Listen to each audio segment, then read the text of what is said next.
Hello, Sakigibara. I know you just survived an emotionally scarring incident in which you had to kill your aunt, but would you like to hear my ghost story that took place during the week I was gone in the story but wasn't important enough to mention until now? Well, when you put it like that, not... Okay, it all began last year.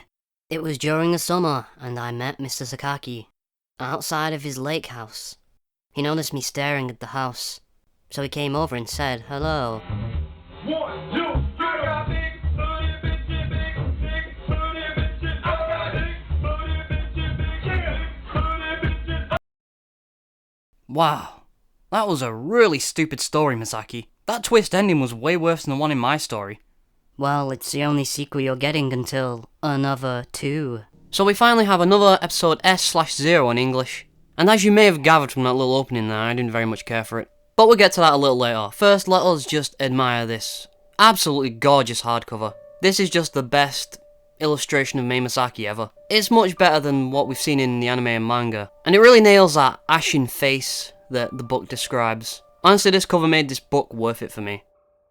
You also get another image on the other side of the dust jacket with Mei and her twin sister, in the manga's art style. There's nothing on the hardback itself aside from the title of each story. Very simple descriptions on the back there that give you an idea of what the stories are about.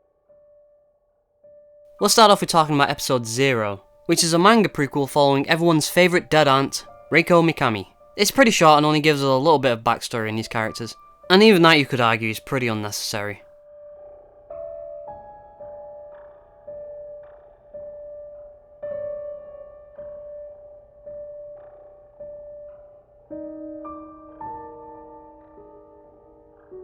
I just found myself asking why while reading this. Now sure, the artwork is very nice, but it just doesn't go anywhere. I thought it would end with Reiko's death, but it just ends abruptly. It's a pretty short nothing of a story, to be honest. Episode S, which stands for Summer, Seaside and Secret, as Ayetsuji reveals in the afterword, is a sort of detective murder mystery story in a way. Its bookends are actually a sequel to the first book, and has Mei filling us in with what happened during the week that she was gone. I liked this towards the beginning. It was quite interesting, it was atmospheric, and it had some really solid parts towards the end. Unfortunately, I just found it to be a chore to get through. There's just simply not enough story to fill 180 pages in here, and it becomes very boring and repetitive around the halfway mark. I had to push myself to finish it. If I didn't plan on talking about it, I probably would have put it down and never returned to it. And I just didn't feel like it was worth the time to read. The ending twist is absolutely terrible, not one of Ayetsuji's best. It makes no sense, and it requires a lot of suspension of disbelief. Much more than the first book. I'm not going to reveal what the twist is, but just trust me, it's really dumb. I expected more from it, considering how good the first book was, but it just didn't deliver. Let's hope another 2 is better. If it's ever written.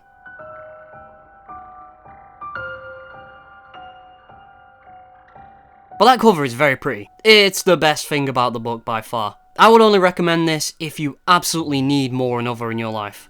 If you don't, skip it.